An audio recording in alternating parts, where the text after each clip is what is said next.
In today's video, I'm going to talk about the direct competitor of the Rode Wireless Pro system. Let's dive in.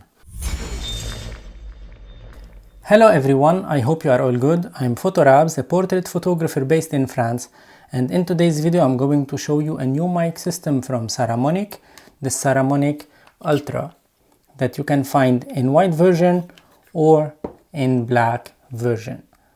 This microphone has 32-bit float, 8GB internal recording. You can have inside of the box, of course, now one receiver, two transmitters, all the cables. You have the USB-C dongle, you have the lightning dongle, and you have also an antenna, because this one can have a range of 300 meters with the antenna, and that's huge. They say that the audio transmission will be way better using the antenna rather than not using the antenna, and the antenna is included inside of the box, this one here. So why this microphone compares to the Rode Wireless Pro, even though the DJI Mic 2 got lots of sales in the last year compared to the Rode, but this one has the timecode included just like the Rode Wireless Pro microphones. And the timecode is something very important if you are shooting with many cameras and you want to sync them all together. It's better to have timecode set in the camera via the transmitter or via the receiver unit here, and then sync everything properly, perfectly, in an efficient and fast way. That's something that I have to consider because I have a top-down camera, a main camera, and sometimes I have a camera B on my side that I don't have for this video. But what I found also important on this microphone is that the transmitter units are waterproofed, and this is the first microphone that is waterproof under heavy rain.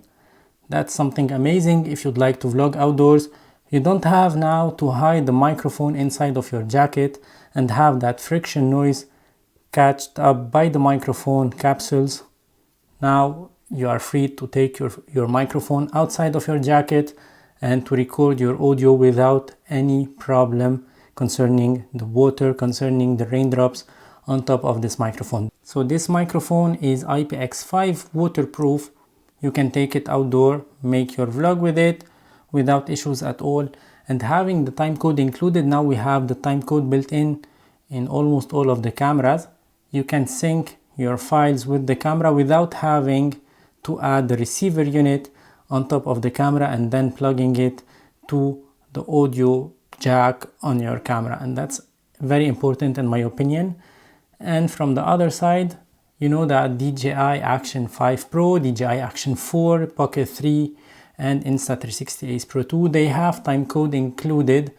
Of course, timecode meant to be used to sync many cameras, but you can also sync your audio via timecode to your cameras. Imagine you have many cameras filming you, you are shooting a backstage of a photo shoot or something like that. You have many cameras, you can sync them all together via timecode with your microphone, and then when you come back to your computer to post-process, that will be way easier to sync them all together. And that's for me something that I enjoy doing now, because you know, for example, on the Insta360 Ace Pro 2, the Bluetooth compatibility with the DJI Mic 2 is not very good. I don't like the audio coming from the camera via Bluetooth a lot. But having this one is a game changer, because you can sync it with the camera. You can put the camera far away from you if you'd like to get some huge shot of you coming in the scene or going out of the scene. You can keep the camera far away and you can talk to your microphone, and then you can sync everything in post-processing via the timecode. And yeah, that's a game changer.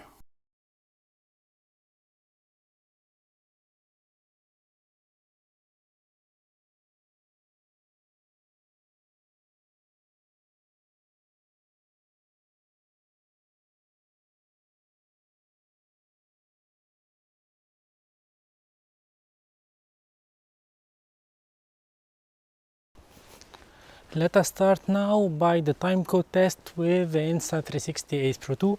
Once I paired them together, I turned the internal recording on the microphone that I have here, the camera is far away, and I'm sure I can sync the files in a very easy way. Personally, I think this kind of microphone that is way cheaper than the Rode Wireless Pro is a must-have, especially for these small action cameras or vlogging cameras, because such cameras are meant to be used outdoors, and the action cameras in almost all the weathers. So having a waterproof mic hooked up to the camera via timecode is amazing, because now of course I'm vlogging, I have the camera not far from me, so the microphone, the built-in microphone of the Ace Pro 2 will pick up my voice properly. But because we have some high wind now, I think having this wind muff here will be of a big help. If we have rain, that will be even better, because that will make me avoid using the audio adapter and plugging a microphone to the camera and losing the weatherproof of the camera itself. On the same time, you might say that with DJI you don't need the audio adapter, which is correct, because you can connect the DJI Mic 2 via Bluetooth to the camera and the audio quality is amazing. I know that. But the microphone, the DJI Mic 2, is not waterproofed. So if it's raining, you cannot use the microphone outdoors. You have to stick to the internal microphone of the camera, which is easy and simple if you are just in a vlog scenario when the camera is at arm length. But if the camera is far away from you, that will be very tricky. And if you'd like to jump between, let's say, the DJI Action 5 and the Pocket 3 and the Insta360 Ace Pro 2 for one single video, having the timecode syncing all of these cameras together will be of a big help. So what do you think about this test, about the audio via timecode, well, synced via timecode between the microphone I'm recording internally and the Insta360 Ace Pro 2? Let me know that in the comment section below. Just a second. 32-bit float is now very important to use, because there are moments where you are so excited on the screen while recording your video and you can see that your internal microphone or your shotgun mic is clipping on the monitor in front of you, and when the microphone clips, that means you cannot recover the audio at all. But this is why 32-bit float is very important, because you can talk whether loudly or you can talk in a low voice, and then you can recover everything in post, what you cannot do at all with a normal shotgun mic connected to your camera, because it cannot record in 32-bit float. But now, for example, I lowered my voice, I can adjust the levels of this microphone in post, but the levels of my shotgun mic can be adjusted, of course, but you will have more noise in the audio.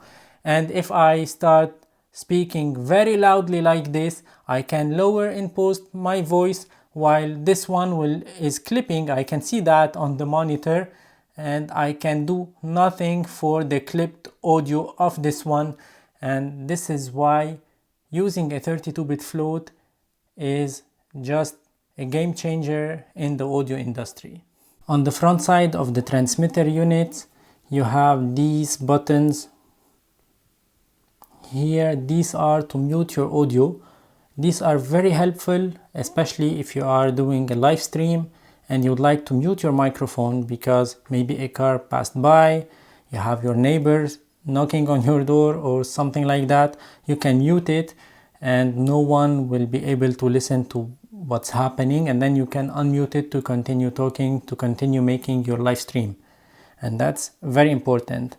On the side you have the record button, because you can record internally 32-bit float up to 8 GB of storage, and you have the noise cancelling button. And this noise cancelling feature, it's a very smart feature, and it's a dynamic noise cancelling. Personally, I don't like this noise cancelling, although we will do a test of this feature later on.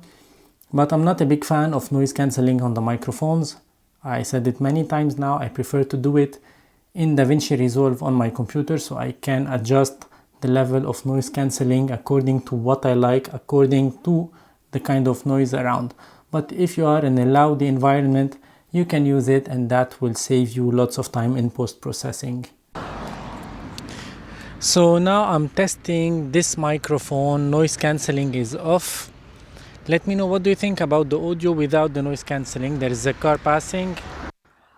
Noise cancelling is on. Another car passing. Noise cancelling is on. It's activated. What do you think about the audio quality, and what do you think about this feature?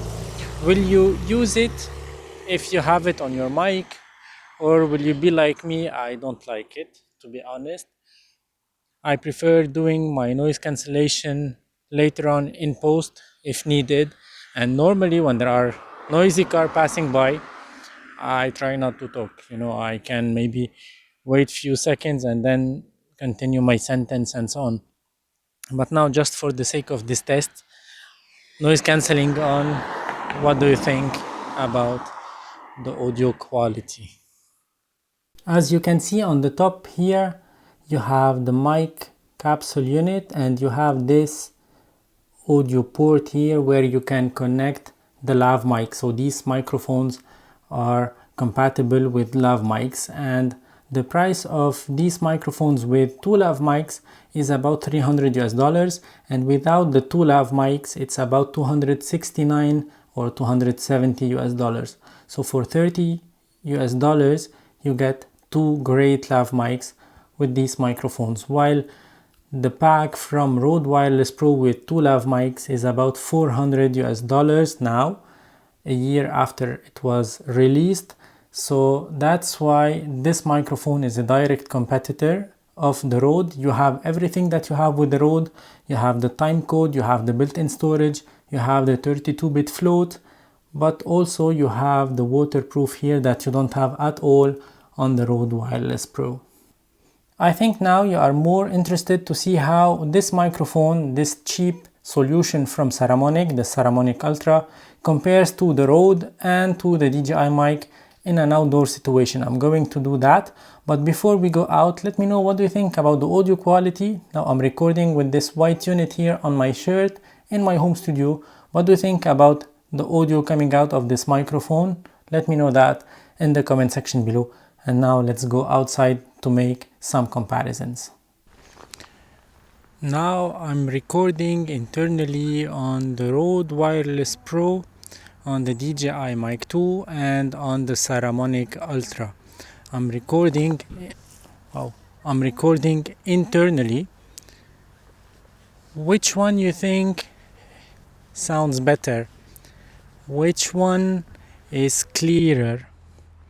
I think I have them at the same distance from my mouth. So what do you think about the audio quality comparing these three microphones side by side?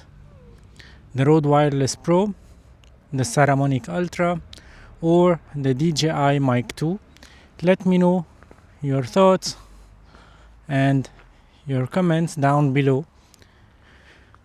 These are three microphones that can record in 32-bit float internally. So what do you think, once again, about the audio quality?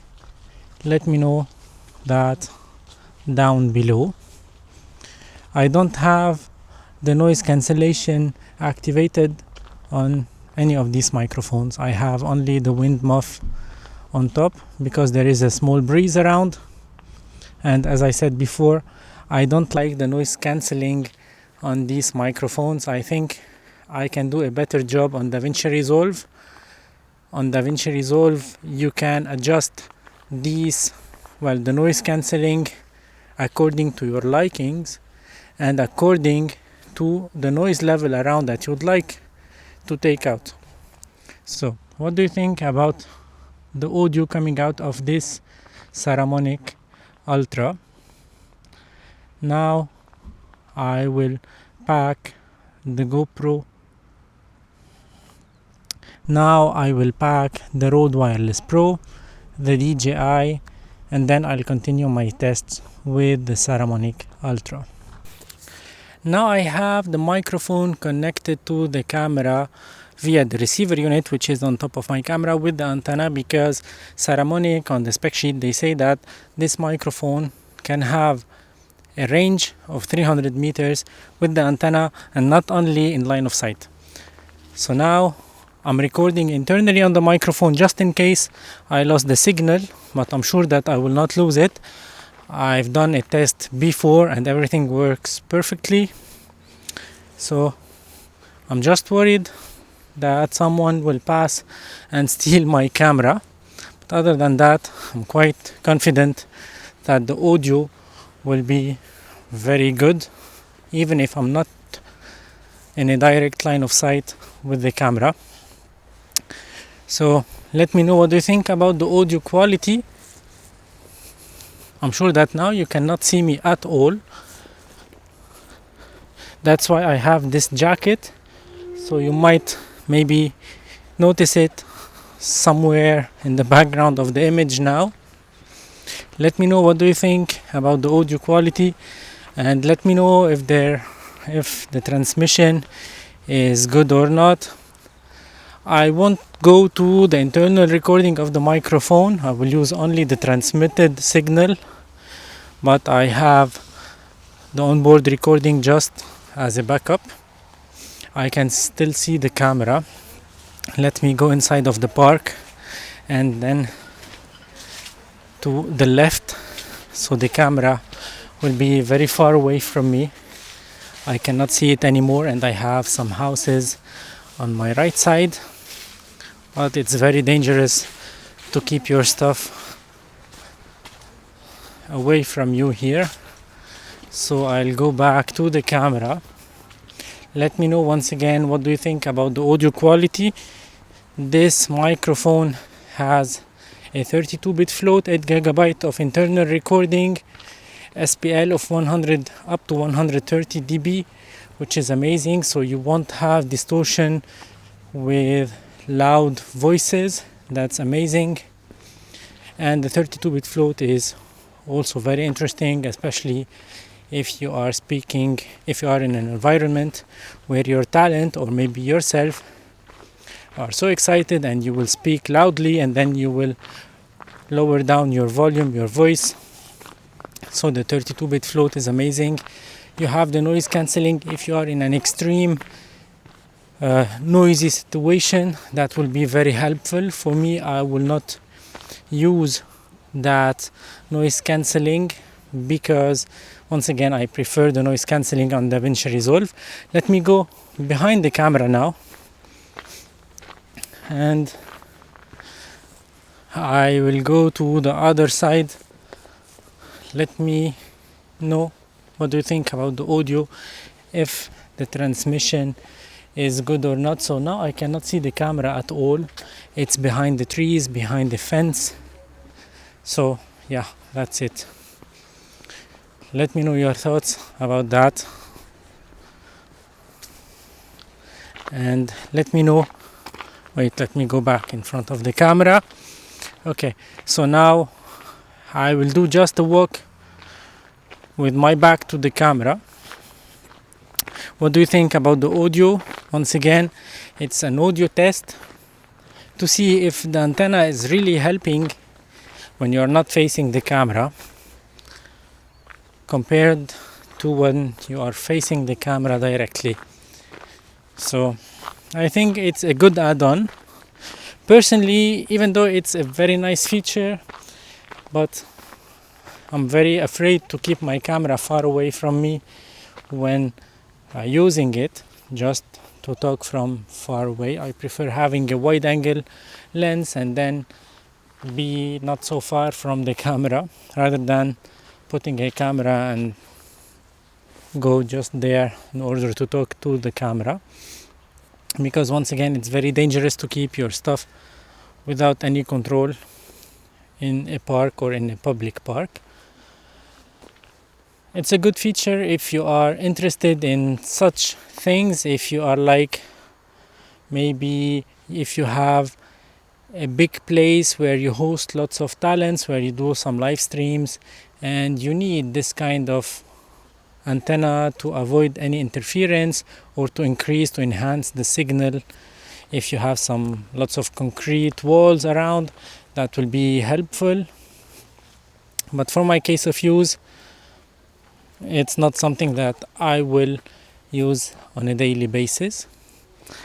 And by the way, since you see on this microphone, on the backside of the microphone of the receiver unit, that you can have like the USB-C and the lightning dongle directly on the receiver unit without cables to connect it to any other camera, phones, and so on. I knew that Saramonic are working on an adapter for the multi-interface shoe of Sony. So that will be even better, because now I have the audio cable connecting the receiver unit to the camera. But very soon we will see, like the one from DJI, we will see a similar one from Saramonic to the Sony cameras. Let's go back to the studio and finish this video there. That was my outdoor test with this microphone. How do you think it compares to the Rode Wireless Pro? How do you think it compares to the DJI Mic 2? Let me know all your thoughts in the comment section box. I hope you enjoyed this video. If so, don't forget to give it a like. That helps me a lot with the YouTube algorithm. Don't forget to subscribe to my channel. That's a massive help. And if you are interested in this mic, you can find it in the description box below. I have an affiliate link with Saramonic. If you buy via this link, you don't pay extra money, but you help my channel a lot. And that's a massive help for me to be able to run this channel and to keep showing you new products that comes my way. Thank you for watching, and ciao for now.